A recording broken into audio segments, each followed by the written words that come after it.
Many years ago in Thailand, there was a temple that was called the Temple of the Golden Buddha. And there was a huge statue of the Golden Buddha.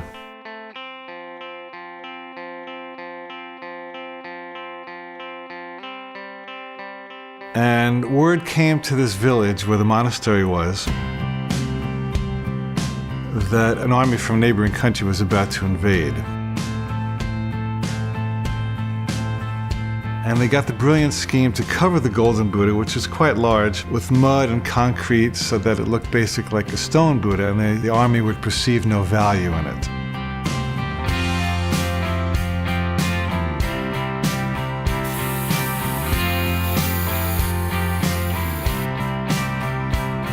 And sure enough, this army rolled in with its caissons and weapons. And as they passed by the monastery, they saw nothing but a big stone Buddha, and they had no reason to plunder it.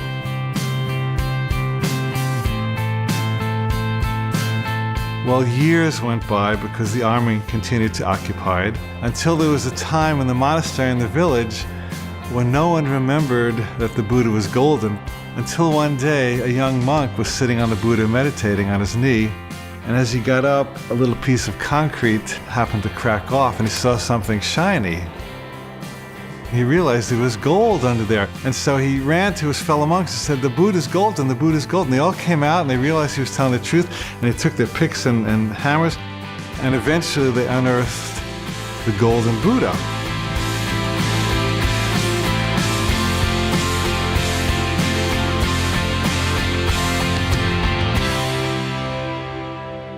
Now, what's the metaphor here? The metaphor is that each of us is golden by nature. We were born golden, we were born high, we were born knowing, we were born connected to our bliss, we were born knowing truth, we were born knowing everything that every great spiritual master has ever said. We were one with the Christ, the Buddha, everyone. But then we went to school and they said you have to dress like this, and this is what boys do, and this is what girls do, this is what black people do, this is what white people do, on and on and on. And so we developed a casing of stone over the Buddha, to a point where at a young age, maybe 4, 5, 6, or 7, we believed that we were the stone Buddha, not the golden one. And then something comes along that cracks our casing. Maybe it's an injury, a divorce, a financial setback, a governmental change, something that really scares us and bugs us and knocks off a piece of our armor. And only in that moment of the armor being knocked off do you get to look inside and see the gold. And let me tell you, friend, that the moment you see that gold, the armor and the concrete will never satisfy you again. At that point, you truly enter the true hero's adventure, and all you want to do for the rest of your life is pick away the stone, because the gold is so much more fun.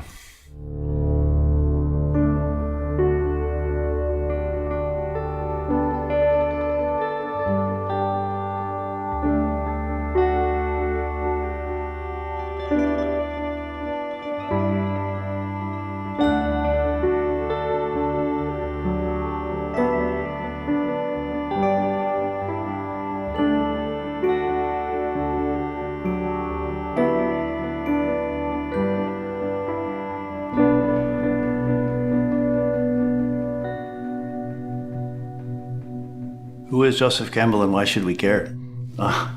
Topic that comes up a lot. Joseph Campbell was one of the leading mythology experts of all time.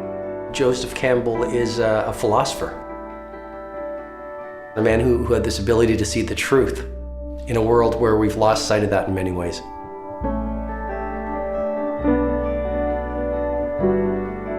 He studied all of these classical myth traditions, and he actually started by studying Native American mythology. He fell in love with it when he was a kid. This was his bliss.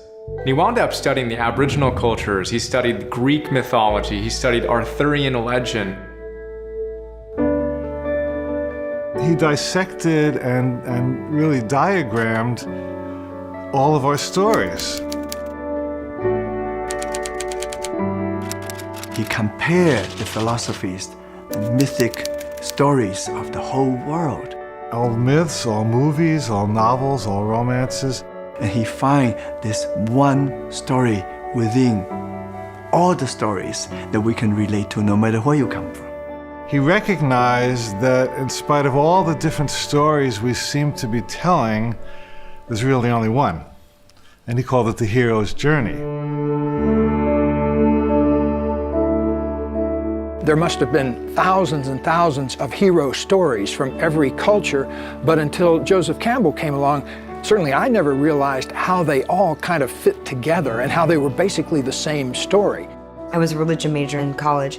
I was taking my final exam, and I had a moment where I was just gobsmacked.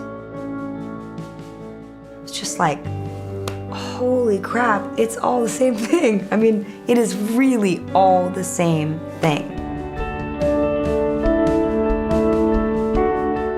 The hero's journey is a pattern. You can almost think of it as an algorithm that has three basic parts: separation, initiation, and return.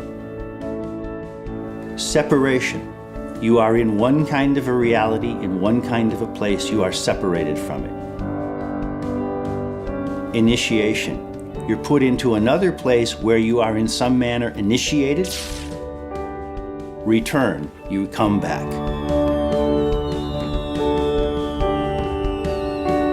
A simple version of the hero's journey is, someone starting out in their normal protected world and then getting a call to adventure. The call to adventure.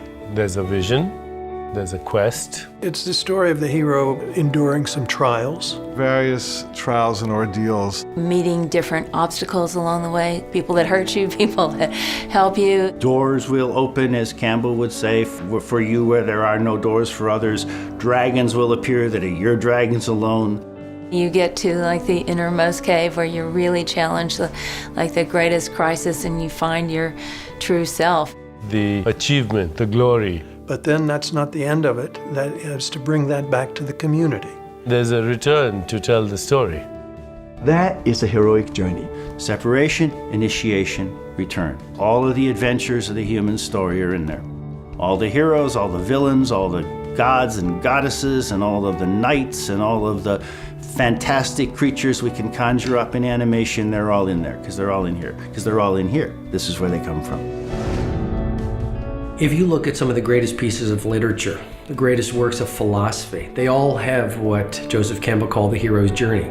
And if you look with a piercing eye, you could recognize his outline in just about any movie or story you would read. Star Wars, The Matrix, Harry Potter. Wizard of Oz. That's a classic story of a hero's journey. You first see Dorothy in her natural environment, and just like out here in regular life, a person is operating in their natural environment every day and living in their house and that kind of thing. And then something happens to shake that world up. And you go on a journey in which you have to face certain tests and challenges.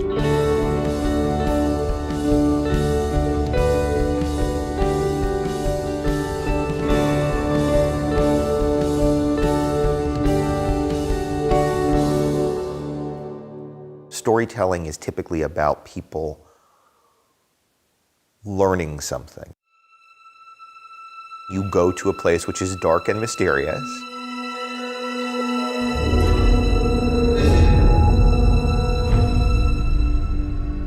You are faced with yourself.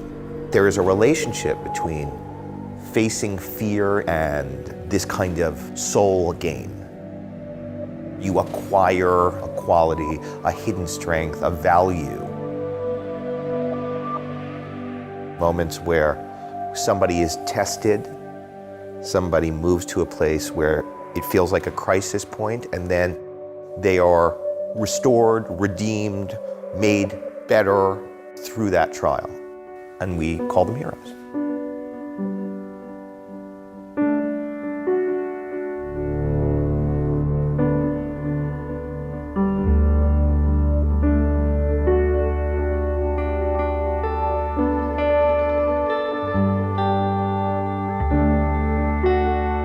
If all of these stories boil down into one map, we can use that map because all human beings are the same, whether they're going through a war like World War II or going through a war inside. It's basically the same kind of process.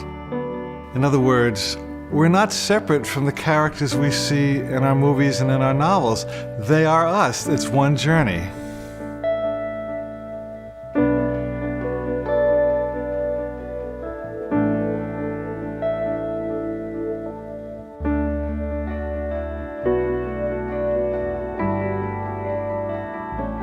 The whole idea of hero's journey, a journey of life, clear patterns to guide you through.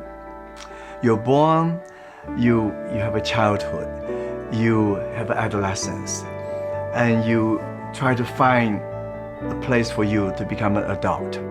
And you go through adventures. You struggle with your inner conflicts.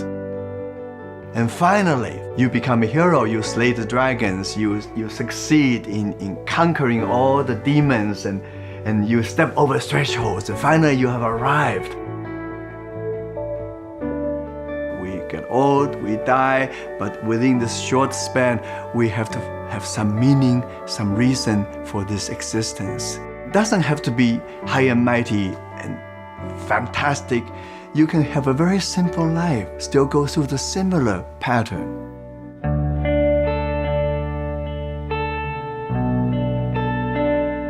We go out and we watch a great hero's journey movie. It's that impulse within us, that seed of potential that wants to be actualized, that's being talked to during those movies and being whispered to, it's time for you to do that. That's the story here. That's what it's all about. There's wonderful narrative iconography for how to live life. The idea that try hard you get, the little engine that could, I think I can, I think I can, I think I can, I can.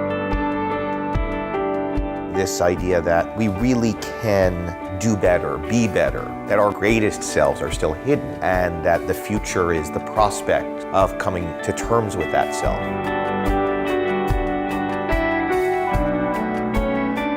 Dorothy had to confront her inner barriers. And so the journey she went on was not just a journey to find out how to deal with the Wicked Witch of the West. It was how to deal with her own inner resources, how to claim her own inner resources. And at the end of the movie, how did she get back home? Well, she clicked her heels together. So she had it all the time, the ability to get back home, but it didn't get mobilized for her until she went through all of those challenges and was able to kind of test herself. It's kind of the ordinary moving into the extraordinary. It's going through the dark to come out to the light. Going from an unsatisfying life to a satisfying life by pushing through the scariest things you could imagine.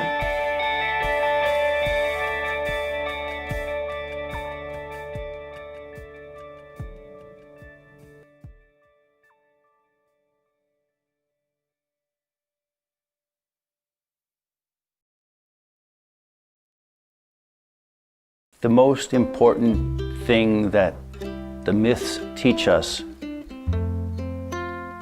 is to go beyond what we perceive as the limits of our possibility. So mythology needs to be seen for what it is, which is a metaphor for our human existence. It's not a history lesson. It's a metaphor for life and for universal experiences. A lot of people read the myths and they say, well, that refers to something historical, the creation of the world or something like that. But Joe didn't think that. He thought that it's really a narrative about the psyche, what Jung called the self. The problem is that many of us are metaphorically impaired. We don't realize that this thing that they're talking about is actually a metaphor for a transformation process.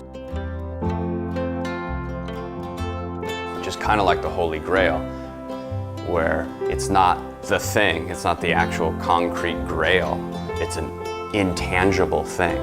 But the Holy Grail is a metaphor for that intangible feeling. And so if you look at a book and it says, you will go to heaven, and you don't realize that they're talking about heaven on earth, heaven in our bodies, heaven right now in the now, you might fall into a trance of thinking that you're literally going to go someplace else if you follow the rules.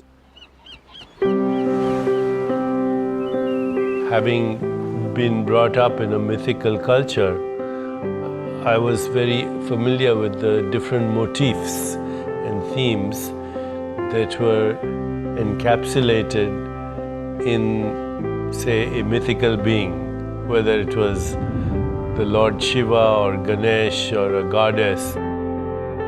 Just thinking the name of that person, the whole story was evoked. Carl Jung called these archetypes.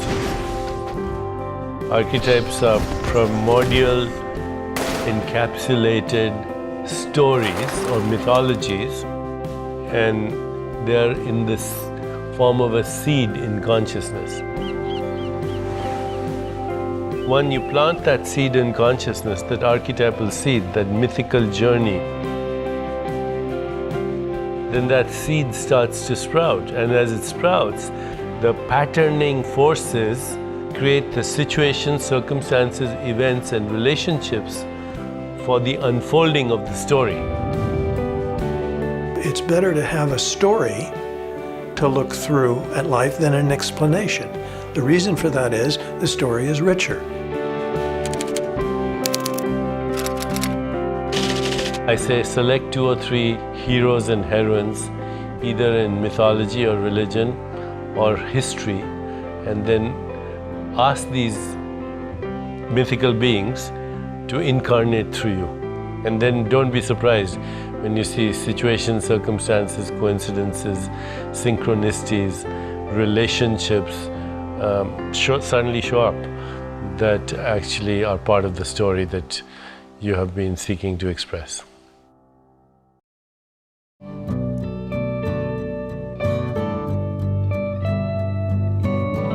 Once upon a time in the forest, there was this little tiger cub amongst a flock of sheep. And he ate grass, and he wandered around with the sheep.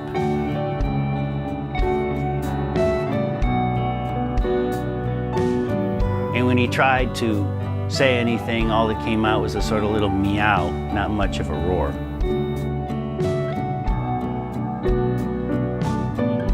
And one day, through the forest comes a large male tiger. And he's just about to pounce on the sheep, and he sees this tiger cub. And he says, "What are you doing here?" The tiger cub goes, "Bah." Picks the tiger cub up by the scruff of the neck, and he carries him over to a pond, and he puts his face over, and he says, "Look, see that face? You're not a sheep, you're a tiger." The male tiger says, "Okay, we need to do something." He slays a sheep, and he grabs a big hunk of raw meat,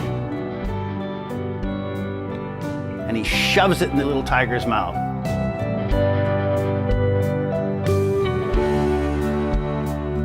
And the little tiger gagged on it, as all do on the truth. But it went down. And he got a little bit of energy, and pretty soon he had a bigger tiger roar. And eventually he had a full tiger roar, and he went off with the male tiger. I think the moral here is self-evident. If you're a tiger living among sheep, you're a pretty poor specimen of a tiger. And we are all tigers living among sheep. We are all individuals with a self that we don't even begin to understand. And unfortunately, if you can open the metaphor out, the food we get from the culture around us is maybe food for sheep. It's not food for tigers.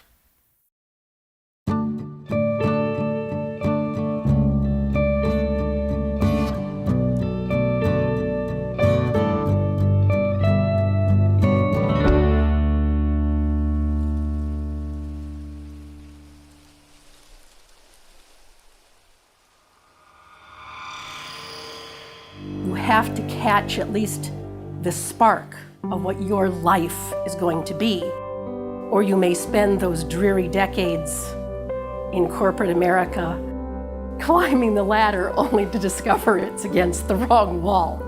You get to the top, who cares?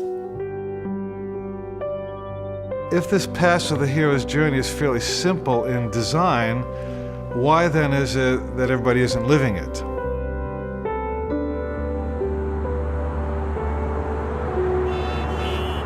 Well, the answer is that most people on the planet live under a kind of a mass hypnosis.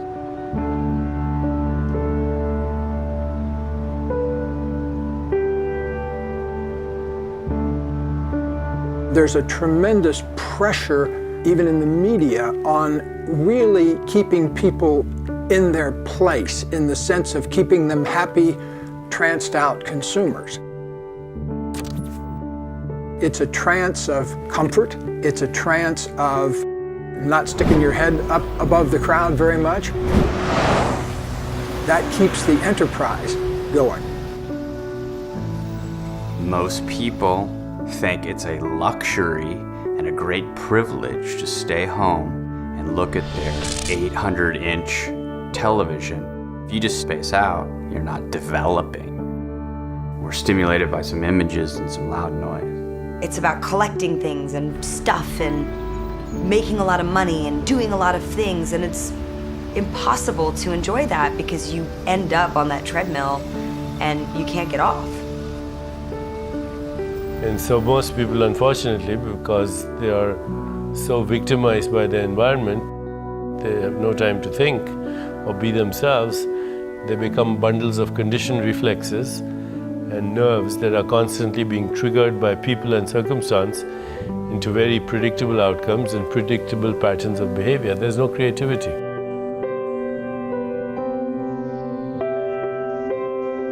That's the trance, that's the wasteland, where we're just guided toward this weird sense of what's real in our lives. And those ideas that are imposed on us from the outside about what we should and should not do. It usually starts out with something like, you shouldn't talk to that person because they're from a different tribe. You certainly shouldn't marry that person. You should go to this school, you should have a certain type of car, you should live in a certain type of house, you should have a certain number of kids by this type of age. Should. What I experienced in my own life was I gotta have the degree from this university, I've gotta have this advanced degree from this university, preferably either a law degree or a medical degree or something to that effect. Some letters after my name which would say that I have a stamp of credibility. I can go out and make my 6 figures and society can kind of deem me worthy. I have countless examples of young people who go to college because they're expected to go to college, and they study biology because since the time they were 6, they were supposed to be a doctor. It's very difficult for a person who's brought up in this environment of instant gratification, with the media, with advertising, with all the promises of instant gratification by buying something, for example, or having a certain level of affluence, that you lose contact with this mythical domain, which is actually part of your soul. It's there in everyone. It's their passion, it's their bliss, it's their unique skills, it's their unique ways of expressing themselves, is their song, which if they sing, they could do anything.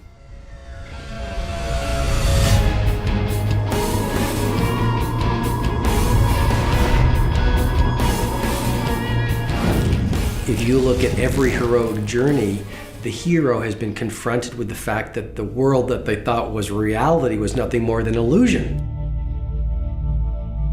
I go back to the Matrix, which is, what was the Matrix? It was just this big illusion. It was the dominant values and beliefs that the world had put around this guy, Neo, the seeker on the hero's journey. And what did he do? He felt this longing to go beyond the illusion, to go beyond the Matrix. So he took the red pill and he woke up to reality. And what was reality? Reality was he was full of potential.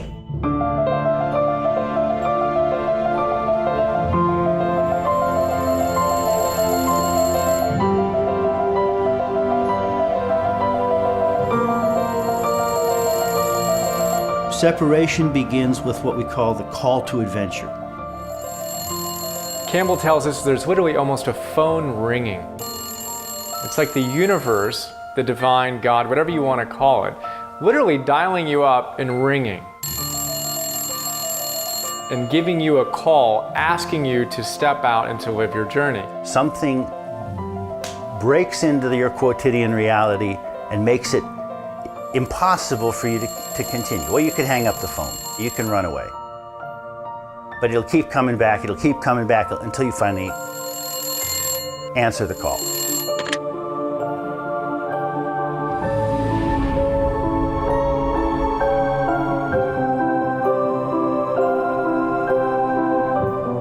If you're not paying attention, the wake-up calls come in the form of a sledgehammer. You know, if you're paying attention, they might come in a tickle feather. So we don't always get the call as a choir of angels with trumpets singing to us beautifully one sunny morning. In Star Wars, Luke comes back, his house has been burnt down. He's got to go.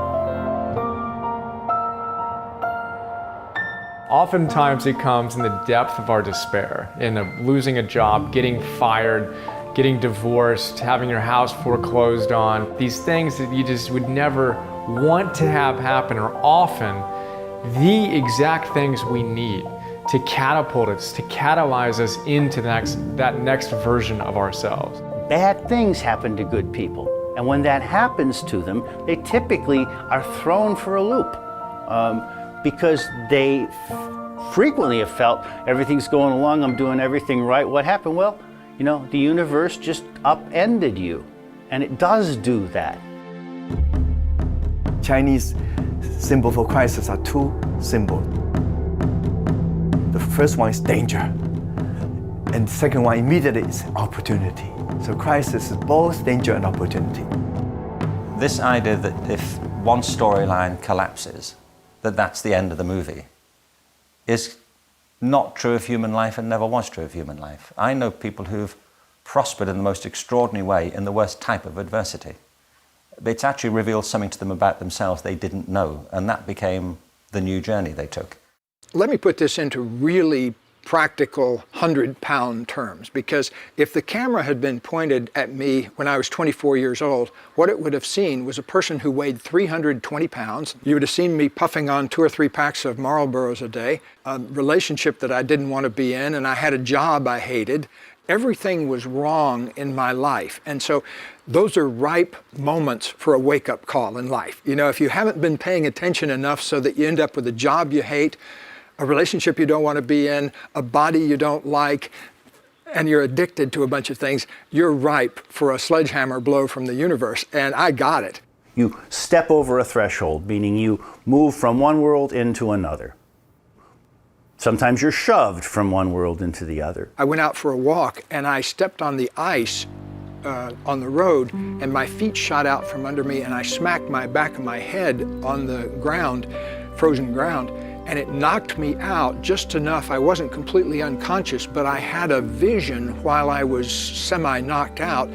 I could see down through all the layers of myself to this pure consciousness inside, and I could see how all the fat I had was organized around a whole bunch of feelings I didn't want to let myself feel, like sadness from childhood and a lot of old grief in my family and anger and things like that. And I realized that the fat was there to keep me from feeling those feelings. And so as I began to come back to normal consciousness, I made a vow that I was going to change my life so that I could live in that state of pure consciousness instead of having to have all of that armor around me. Once you make the decisions that Joseph Campbell is talking about really hearing the call and being willing to take on the challenges of that new awakened life, once you do that, you begin to feel a power that it's like nothing else I've ever experienced. And I think a lot of us are just plain old afraid of that.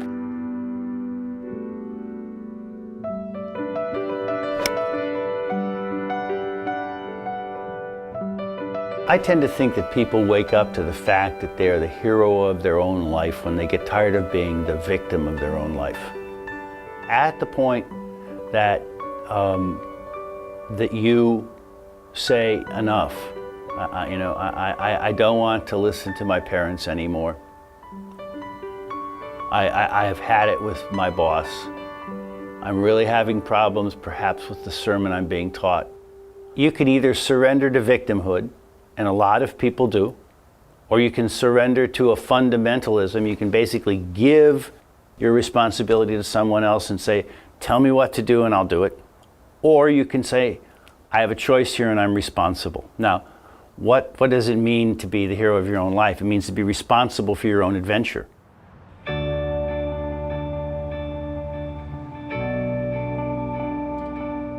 Campbell talks about metaphorical death, where something dies so that something can live. And in every hero's journey, there's some death moment where some old has to go and some new has to stay. He quotes Nietzsche, and he says that the snake that cannot shed its skin must perish.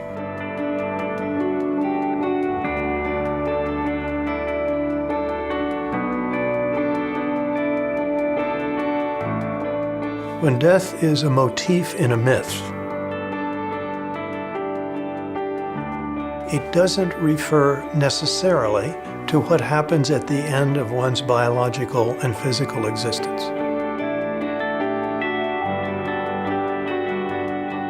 It's an indication that change is taking place.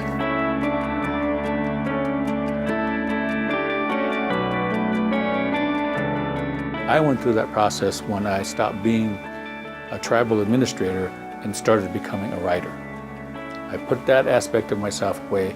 It was valuable and I learned a lot and I draw on it, but it enabled me to go on. No death, no life. No death, no transformation. No death, no change. I said, okay, I don't want that anymore. I want this. I put that away, made myself into something else. In essence, resurrected into being a writer.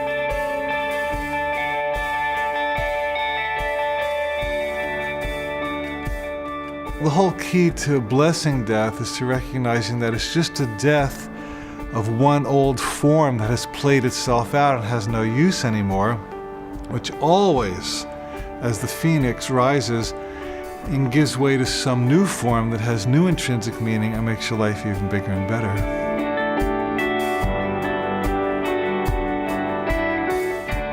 If you want to have new birth, new revelation, new insight into life as you grow as a human being, you will learn to keep dying.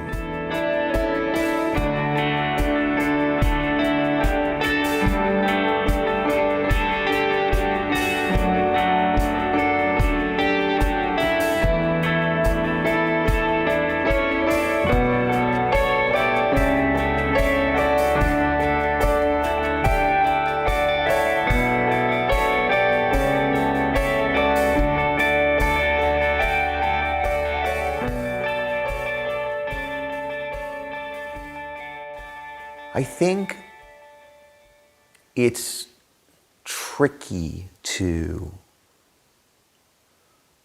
afford a proof. I think there are proofs in our lives. I think the proofs exist in our ability to transcend the worst things that have happened to us.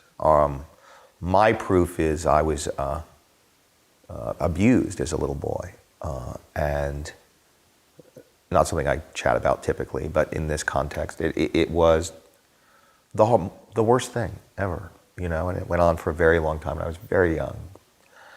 And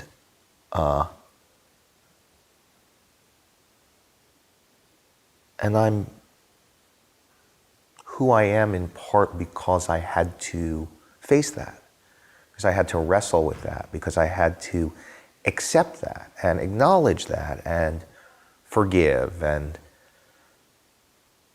all the terribly difficult things that come with that. I had to tell my parents. I had to, you know, it's this, you know, and by the way, it's one of these things that you work with for the rest of your life. But from that most difficult thing also came a kind of understanding. I get high marks on compassion. I wouldn't wish it on anybody, but it is part of what made me me. So the truth is, it's not what happens to us, it's what we do with it.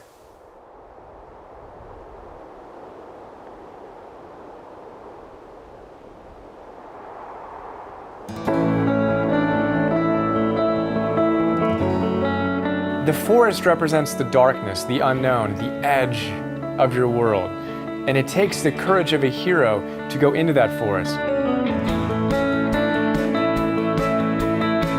The people in your community don't understand why you want to go into that forest. And in fact, they're pulling you back, asking you, why can't you be happy with what you have here? But there's this urge that exists within the hero to go and explore. Joseph often used the Knights of the Round Table when they behold the golden chalice. There's a story with King Arthur and his knights. After the knights have seen the Grail and decide to go forward on a quest, they made a vow. They decided that the knightly thing to do, the noble thing to do as individuals seeking their own in the collective, was to go in to the forest at their own points. each knight enters the forest where it was darkest and there was no path. They cannot follow other people. They have to go in, find their own entry into the dark forest. And Campbell makes it really clear, if you go into the forest where there's already a trail, that's the one sure sign that you're not on your path. Because if they follow somebody else's entry, it's somebody else's path. That's not going into the forest. That's not initiation. You need to find your own path, and that kind of comes from that impulse within to go out and really discover who you are, beyond just the narrow confines of how you've been conditioned, what you've been told to do, and go out and explore for yourself what your truth is and how you can go out and rock it.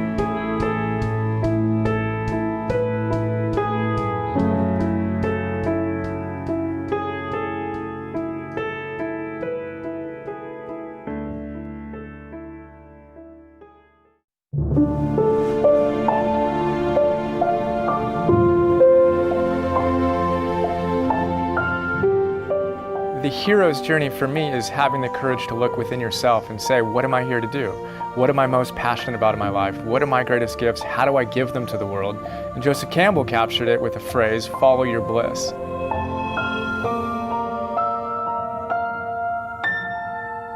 Follow your bliss. I don't think more profound teachings have ever been given than this one. Follow your bliss means listening to your heart and following your truth. There's something specific about the word bliss. It's not ecstasy. It's not happiness. There's a serenity in bliss. I like to talk about your bliss as the thing you can't not do. So it's your authentic journey. I'd heard follow your bliss, but I didn't know where it came from. And what's cool is that it's grounded in deep Hindu spirituality and philosophy, and it comes from the Upanishads. There were 3 launching points into enlightenment: Sat, Chit, and Ananda. So Sat means beingness, Chit means consciousness, and Ananda means bliss or rapture. Joseph Campbell said to himself, I don't really know what my beingness is. If I'm honest with myself, I don't really know what my consciousness is, but I do know what my bliss is, and I can follow my bliss. And that idea of trusting ourselves and trusting that deep impulse within us to go out and follow our bliss, do what makes us feel most alive, that's the path, that's the key, that's the essence of the hero's journey.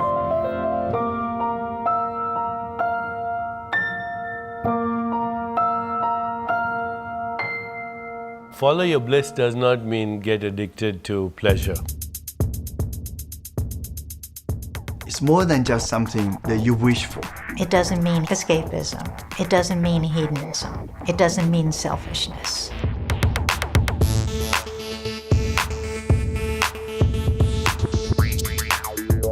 It doesn't mean listening only to sensory pleasures like having sex with anybody you look at or sticking up a candy store if you want candy.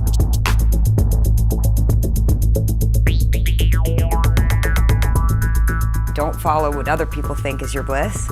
Don't follow your wallet, follow the thing that's presenting itself as your most serene and fulfilling state. Sometimes it's difficult to let go of that inner resistor and just say, okay, I accept the possibilities of the present. I will follow my bliss. I will listen to the call of spirit. That's a very big deal.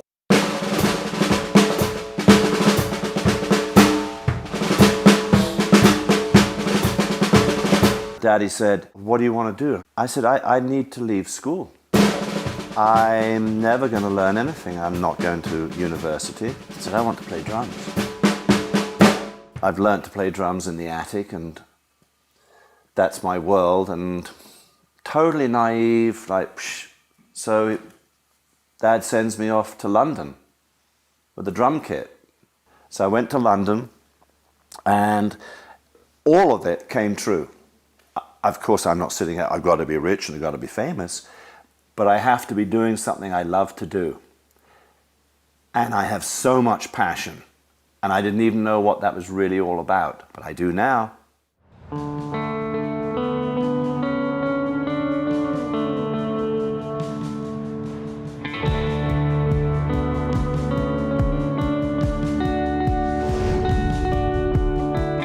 How do we find our bliss? This is what everybody is asking.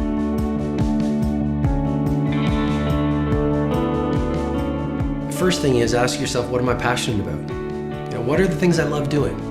What are the activities when I engage them, it feels like hours go by in minutes? That's one big clue about what your bliss is. What I say is, find out what you most love to do, and then do more of that thing. Ask yourself right now, what was it that made me different as a child? What set me apart? What caused me to cry at night in my pillow because I didn't fit in with the in crowd? That is probably precisely where the door to your bliss is going to open. Go back and find it.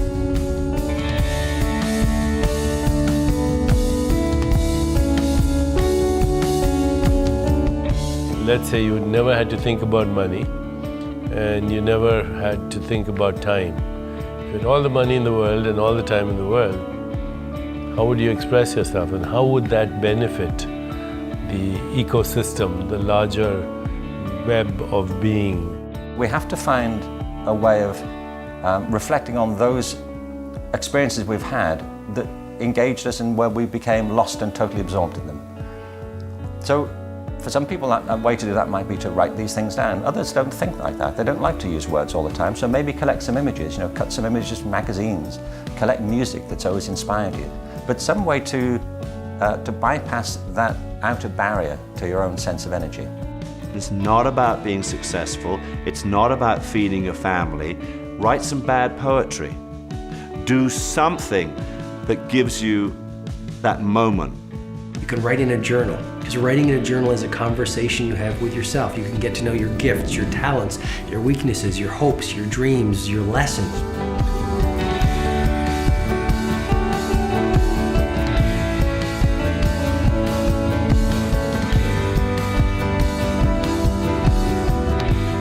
Joseph Campbell always gave the same advice to his students graduating Sarah Lawrence. Don't do what Daddy says, because Daddy has one interest in mind for you, and that's your security. And if you bargain away your life for security now, you will never find your bliss. I started skating because my older brother was into it, and I enjoyed it, but I didn't take it that seriously until the first time I went to the skate park and I saw these guys literally flying out of empty swimming pools.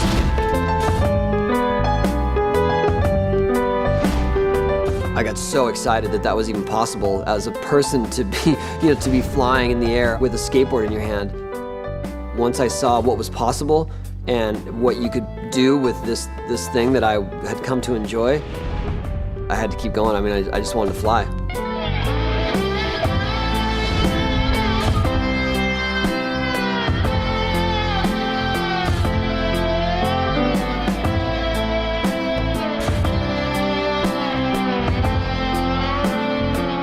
I think it's really important to do things that make you happy, and I know that sounds very obvious, and some of the viewers might say, well, now let's hold hands and sing Kumbaya. But when you look at every great inventor, every great business person, every great scientist, you look at these people who have gotten to the so-called mountaintop, and almost every single one of them to a person didn't do it for the money. They did it because they were chasing their bliss. If you're following your dream and you're doing what you love, it's not always going to be a financial success, but it will be a personal success because you are still doing this thing that you love doing, and what's more important.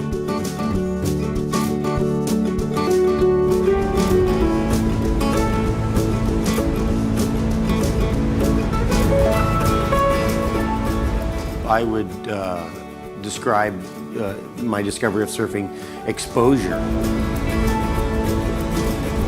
I was just watching surfers and watching what they were doing and what surfing was all about and the routes that they were taking and the ways they were doing it. I think I knew subconsciously before I knew consciously. I think I knew that I was going to do something in surfing. I knew that surfing was going to be a big part of my life, so I wanted to absorb all the information I could.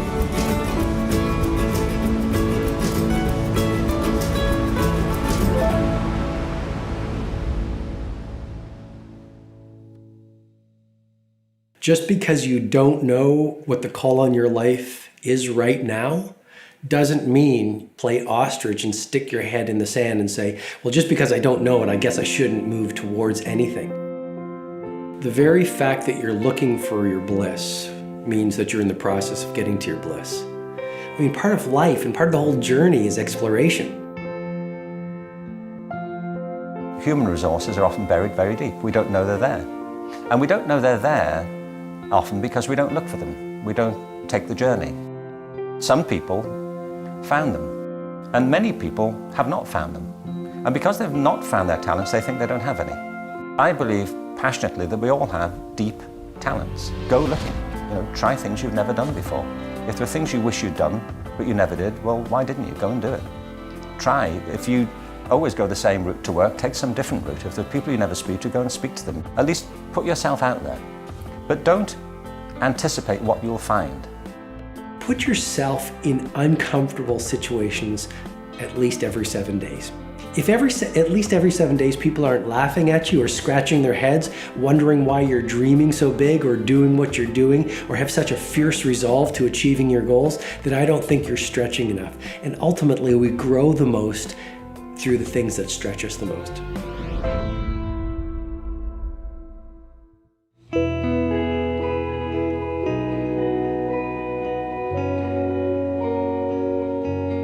My personal journey, I was bright enough, I got into the best university, but a part of me need the journey. I was interested in the West.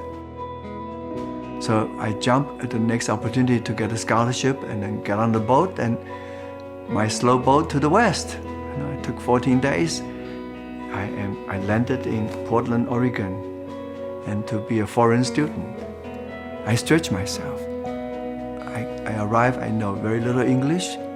I go to a class called English for Foreign Students. I learn English, and I embrace the Western culture. I stretch myself. So suddenly I see a part of me which I never knew was there.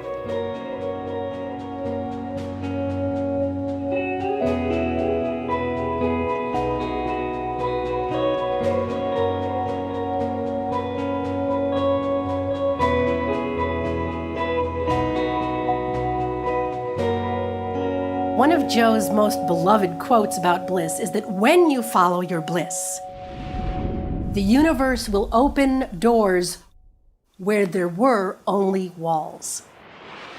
It's a wonderful image. And in fact, a lot of people's experience is so like this. You feel like you're beating your head against a brick wall. And then suddenly you shift just a tad, and lo and behold, there's a passage that opens up.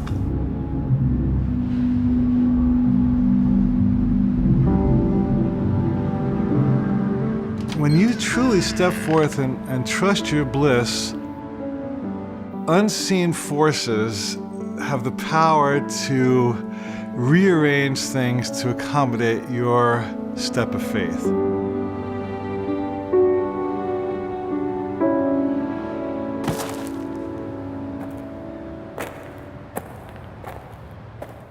I took that Robert McKee course, and I thought, well, that's not that hard. And I wrote a screenplay, and I sent it to a friend of mine who was somebody's assistant who left it on his desk, and some other agent wandered by and picked it up and read it and said, oh, this is good. And so then my friend went, oh shit, and he ran to his boss and he said, you should read this because that guy over there who's a junior agent liked it, and his boss was a senior agent, and then I got a phone call. And it was fantastic. It was the greatest thing ever. And so it seems like I sold the first screenplay I ever wrote. But the truth is, I kept writing till I got lucky. If I stopped writing, I would never have gotten lucky. There was no luck coming to my house going, hey, here's a book deal. Hey, we want to buy that screenplay that you haven't written. You know, you just keep doing it, and eventually you're likely to get lucky. Why do most people not follow their bliss? One word, fear, right? We're literally overwhelmed by fear, and primarily we're overwhelmed by the fear of what other people will think of us.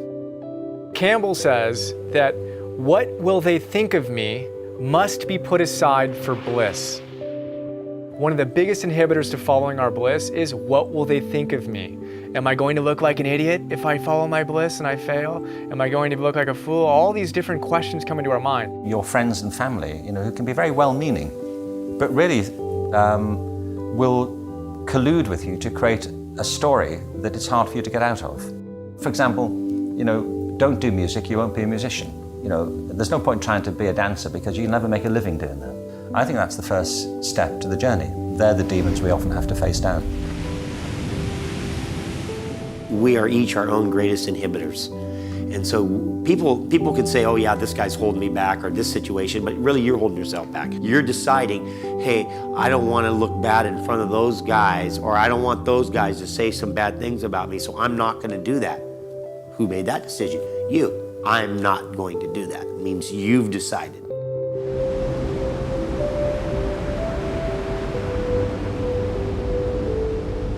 There's a poem of Rumi, the great mystical poet from the Middle East in the 12th century, who said, I want to sing like birds sing, not worrying who listens or what they think. But if you can do that, then you can achieve the impossible.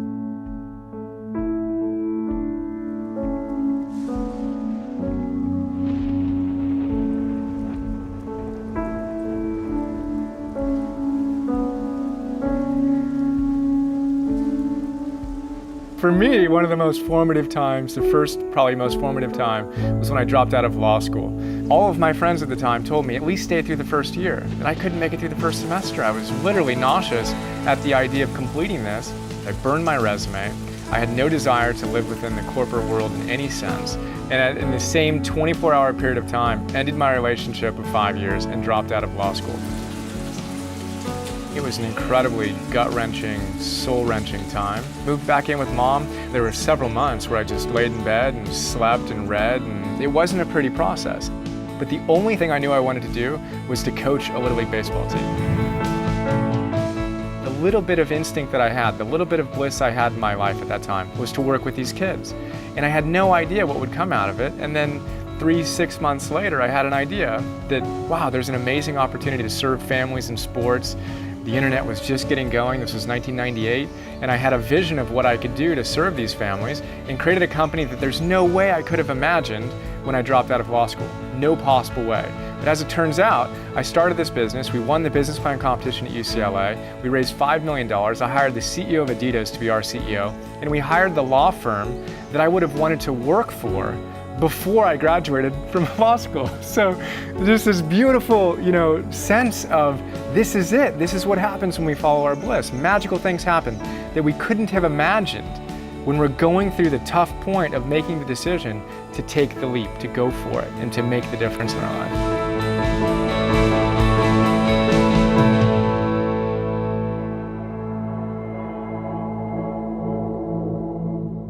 There are two roads in life, the red road and the black road.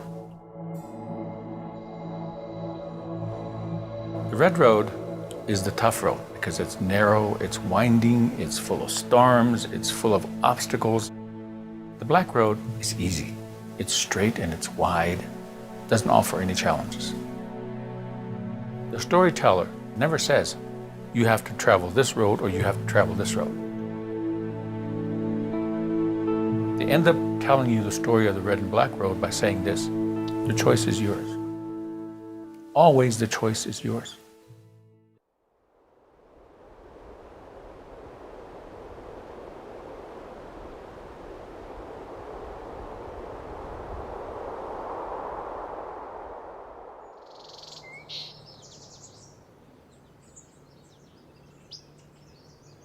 Living this spontaneous life with my father, the bond and the passions that my father shared with me. We got on a plane, 7 in the morning, out of Santa Monica Airport, flying towards Big Bear, where I had won a ski race the day before. We're returning to Big Bear to collect my trophy. On the way, we enter a storm and we crash headlong right into this rugged mountain, 8,200 feet. That's the level we crashed. I woke up. Our bodies were sprawled in this 45-degree icy chute. It was a blizzard. It was hard to find everybody. It took me about half hour, 45 minutes to piece everybody where they were. My dad's girlfriend, Sandra, was still alive. My dad was hunched over, and it was unclear whether he was dead or just so knocked out that he, sort of like comatose or something. I just told myself that he was knocked out. At a certain point, I had to admit that he wasn't going to be able to help me anymore, that I was on my own. Sandra and I took shelter under a wing. Many things happened. Eventually, we started down this initial icy chute. She slipped and was killed. An hour later, I came across her body. I covered her with twigs and leaves and stuff, even though I knew she was dead pretty much. But her eyes were open, so it was confusing for me at that age. I was 11. And then I continued down, and varied terrain and all kinds of things happened. I got stuck in snow. I had to get through little creek gulches and broken rock and ice. And I just wanted it to go away. More than anything in the world, I wanted that pain to go away. Now, had I not gone in there and seen that thing I feared the most, I would not have learned to sort of find the gem and the treasure of pain, those answers that were there for me. And had I not faced that pain, had I not gone and stared in the eyes of the thing I feared most, that I wanted to run through most, I would not be here now with this book, which is really, besides having a kid, the most satisfying experience of my life.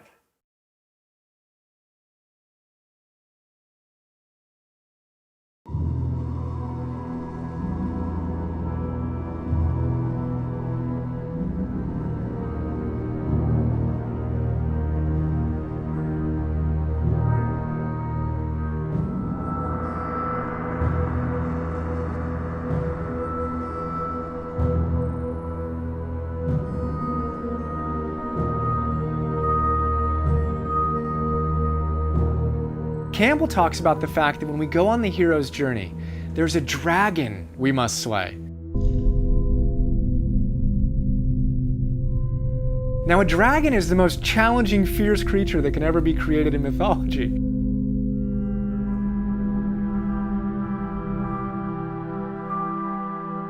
Joe Campbell describes the dragon as being a beast covered with scales, and on every scale it says either thou shalt or thou shalt not.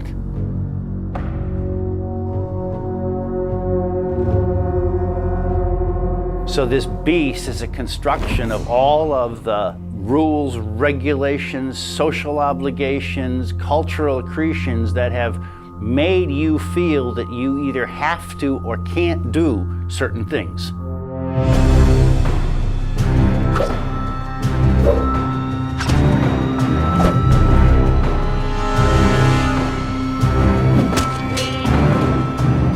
Slaying the dragon, to to me is the most interesting. It's the final moment. It's the time when you are faced with the scariest thing you've been faced with, and you get to take everything you've learned and knock this guy out.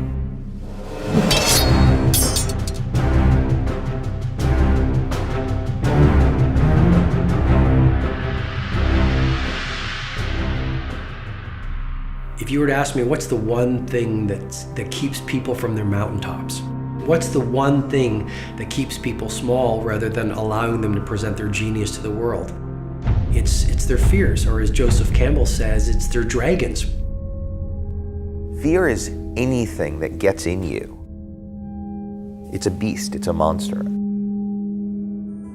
Fear is, what we face every day. We fear that we're going to be rejected, that we're going to be, no one's going to return our phone call, that no one's going to like what we made or what we did or what we said. Fear that is unfaced has a tendency to creep.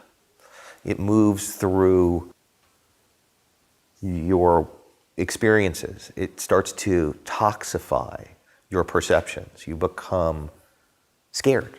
Love is what we're born with, and fear is what we learn. And I think there's a great truth in that. I remember when I decided I wanted to do a full loop ramp, and I had this idea. I knew it was physically possible. I mean, you do it with Hot Wheels, you can do it with a skateboard, right? And so I presented the idea to my sponsor at the time, and I said, hey, I think I could do this. And they said, that sounds awesome, let's build a ramp. And I designed the ramp. And all this was on paper, and it was my idea, and I'll never forget driving up and seeing it, and this wave of fear just crashed over me, like, oh my, are you serious? Like, I made a loop, I'm really gonna, and I'm the only one that's even volunteering to do it, and at that point I felt like there was so much at stake to not do it, because at the time no one was building extravagant ramps. No one really had money to do that kind of thing. And there it was, and I was like, and I just had to sort of internalize and say, okay, you keep telling yourself this is possible, this is the time, we got to make this happen. And little by little I figured it out, but I took some heavy hits that day.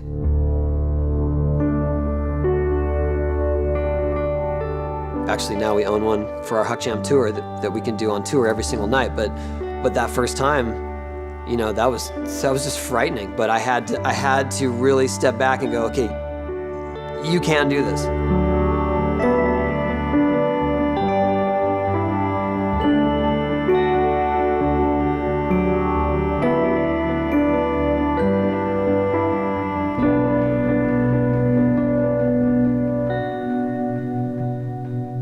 Fear is a very interesting thing. First of all, we need to realize that fear is an inherent part of the human experience.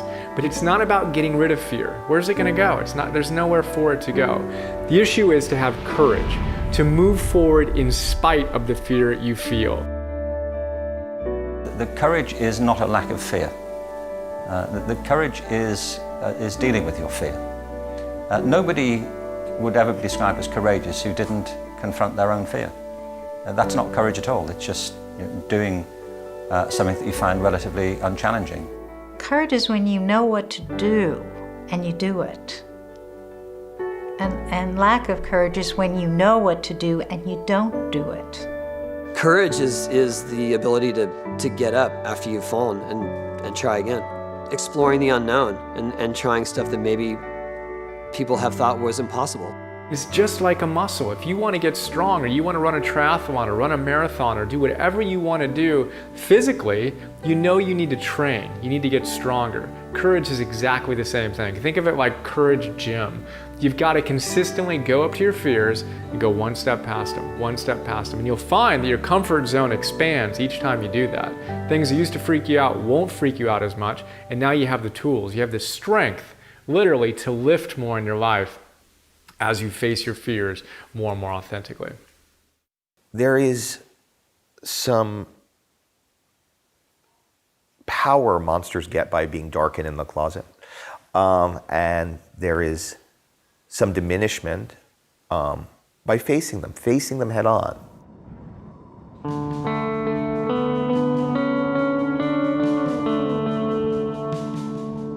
So Joseph Campbell talks about slaying dragons. And what do most of us do in our lives? Whether it's a difficult assignment at work, whether it's a difficult conversation we know we should have with a loved one, whether it's something we're resisting, we leave and run in the opposite direction. Rather than running away, we should go closer to it, because once we can see our fears, the death of the fear becomes certain. Just do the things that scare you. You know, courage is what comes afterward. It is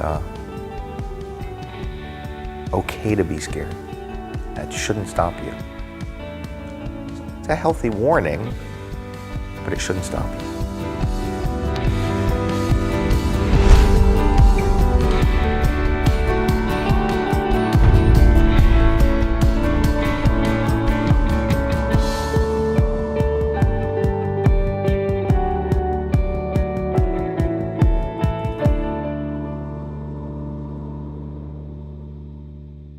Ogre, dragon that hoards. All of these stories talk in those terms for several reasons. On the one hand, we could call it projection in a psychological sense. So we project out and we create an antagonist that we have to slay. But what's actually happening is we're dealing with the energies inside ourselves. What is outside is in fact a reflection of what's inside, that in fact you've sort of chosen your monsters. Of course, in Star Wars, which was pretty much entirely based on Campbell's paradigm, Luke Skywalker has to go into the cave where he does battle with Darth Vader, where finally he cuts off Darth Vader's head. And the head rolls to his feet, and Darth Vader's helmet opens up, and what does he see but his own face? He thinks that there's evil outside of him.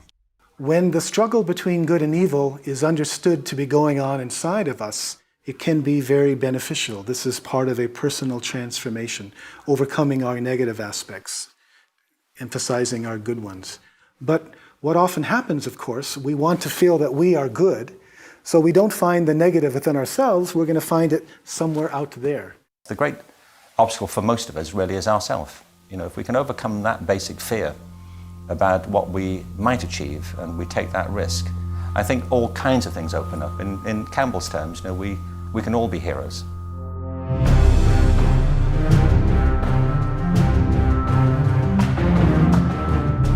The hero encounters these obstacles and flails at them. And that's how we react when we find ourselves in a situation where we have that kind of cognitive dissonance. How do I get out of it? Well, first thing is you have to surrender. You have to stop fighting it.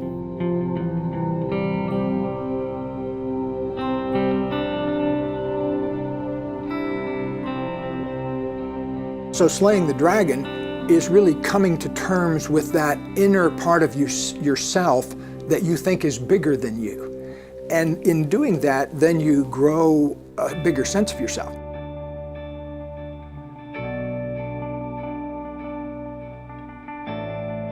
However, I think that it's loving your dragon that's the much more efficient thing to do, and it also feels a lot better.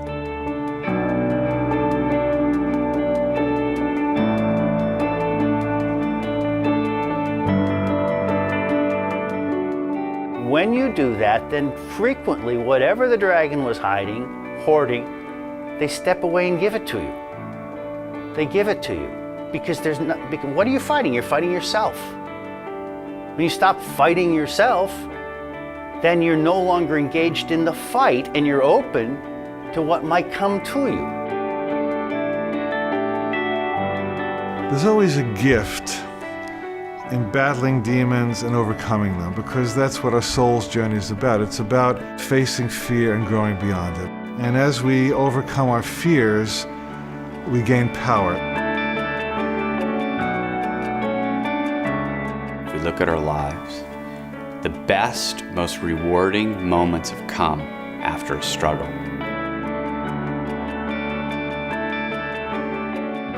as such, what we do with our lives is what makes us heroes or not. And there's grace in knowing that, and there's a gift in believing that. Every minus is half of a plus waiting for a stroke of vertical awareness. In other words, on one level, it's a negative. Yeah, you had your divorce. Yeah, you had that health challenge. Yeah, you got fired. Okay, we're not arguing that it was not troublesome. But what awareness can you add to it so you get a far bigger picture that helps you master it? At a certain point in the hero's journey, it's going to become about you loving and accepting yourself as you are.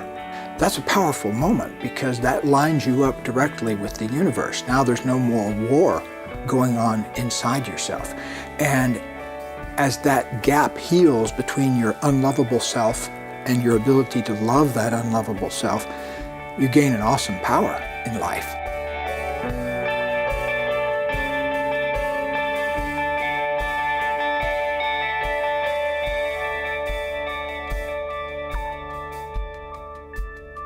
The way we think of time is as linear. I'm born, I'm going to go through these things, and I'm going to die. The hero's journey tells us no. You're going to go here, you're going to have this adventure, and you're going to come back. And guess what? You're going to be right back where you were. Now you're going to go over here and have this adventure, and you come back. You're going to go here, you're going to have this adventure, and you're going to come back. And guess what? You're going to be right back where you were. Now you're going to go over here and have this adventure, and you come back. And guess what? You're right here. What did you bring back? What the hero brings back is a story. Gilgamesh, for example, the Gilgamesh epic. He went out and he looked for the plant of immortality. He went through all kinds of trials with the feminine, with the monster, and so on. But he finally swam to the bottom of the sea and got the plant of immortality. He came up on the shore and put it down. While he was bathing, the serpent came and got the plant of immortality. But he went home to Uruk anyway, and he had this story to tell. For Gilgamesh, there was no concrete, objective thing, widget to give to the community. No gold, no treasure, and so on. The story of getting the treasure is the treasure. And so, the giving of the story is the invitation for other people to make the same journey. That's why it's a circle. It never ends. I love that idea that there's a circle and the circle needs to be closed. And the way to close the circle is to come back, return with something different than you started with, and to share that. And that to me is like a perfect hero's journey. That's the ultimate end to the hero's journey. It's not slaying the dragon, it's not beating the bad guy. It's giving back the essence of that journey. What's life about? How can I make a difference, and who can I make a difference to and for? And then it gets real easy. Hey, can I get a shirt? Oh yeah, here's a shirt. Hey, can I get a board? Yeah, here's a board. Oh, my friend's got an autistic son, he's trying to make a movie and he doesn't have the money. What can we do to finish the movie? Oh, all of a sudden we're doing things that we are gonna do anyway, but then all of a sudden we can make money for him and make him finish the movie. And then all of a sudden it's like, well, let's do that again. That was great.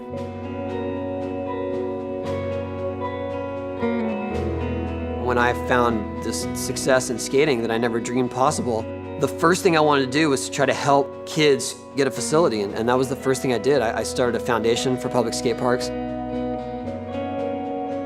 To date, we've helped build about 500 skate parks. It's my passion. It's what I would love to do, is to provide facilities for these kids who deserve a chance. I love talking to young writers about writing. There's a scholarship I fund, which is a screenwriting scholarship at Wesleyan, where I went to college. We owe it to everybody who wants to be what we are when they grow up. They say if you speak to somebody at the level of the mind, then you'll speak to their mind. If you speak on your heart, you'll speak to their heart. But if you speak through your life, and your life is the story, then you'll change lives. And that's what mythical beings do. And it's why stories are great, because my story right now, which is also my truth, may have an effect on you. And therefore, I am taking the internal, I'm making it external, and through that, I'm sharing experience.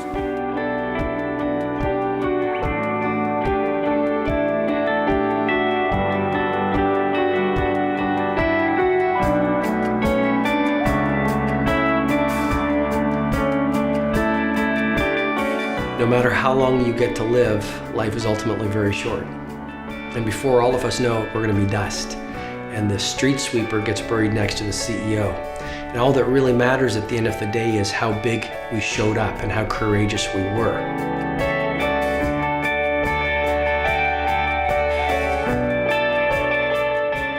And I think when we are on our deathbeds, what fills our heart with the greatest regret is not all the risks we took and not all the opportunities we seized and not all the times we went out on a limb and looked silly. What fills our heart with regret at the end of our lives are all the risks we didn't take and all the opportunities we didn't seize. And it's really all you got to do to get to the next step. I believe we all have it in us to think to ourselves, I can't give up. That choice to not give up is a story you're telling yourself that makes you feel immortal, that makes you feel like you can overcome anything, that makes you feel transcendent. And that's all we got.